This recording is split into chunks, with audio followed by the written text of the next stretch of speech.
মেয়েদের অত জেদ ভালো নয়। কিসের দেমাগত?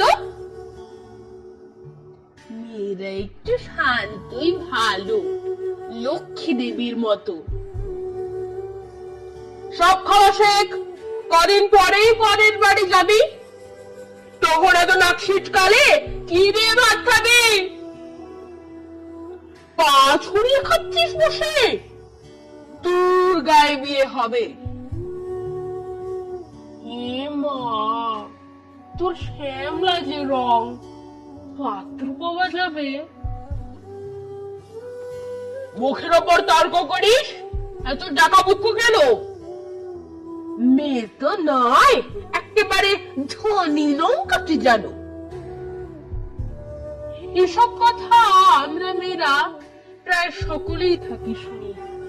কেউ কম শুনি, কেউ বা বেশি, কেউ কয়েকটা হাতে গুনি। এসব শুনে কত মেয়েদের ছোট হয় ছোটবেলা। মেয়েবেলা বলে কিছুই থাকে না, সবটা প্রথম খেলা। কেন গো সমাজ, কিসের জন্য এত এক চোখে দেখো? নারীরও সরল ছেলেবেলা থাকে, সেসব হিসেব রাখো। কেন গো মেয়েরা ডান পিঠে হলে দৌড়ে দিয়ে রাখো তালা? তোমরা জানো না দেবী নারায়ণী লক্ষ্মী চঞ্চলা? তোমরাই বলো মা কালিকা নাকি আমিষে পরিতৃপ্তা। আমি কেন তবে সব খাওয়া শিখি, ডাল ভাত থেকে শুক্তা? কেন পারবো না, কেন পারবো না তর্ক করতে, যদি সত্যি সঠিক জানি? তর্কশাস্ত্রে সরস্বতী স্বয়ং জয়িনী।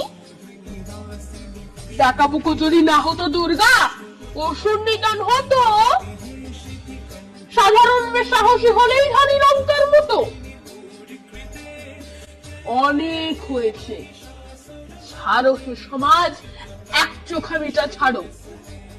শিশুদের মাঝে লিঙ্গ নেমেছে, ওদের শিশুই বিচার করো। সময় এসেছে, সময় এসেছে, মেয়েদের পায়ের বেড়ি করে দাও খোলা।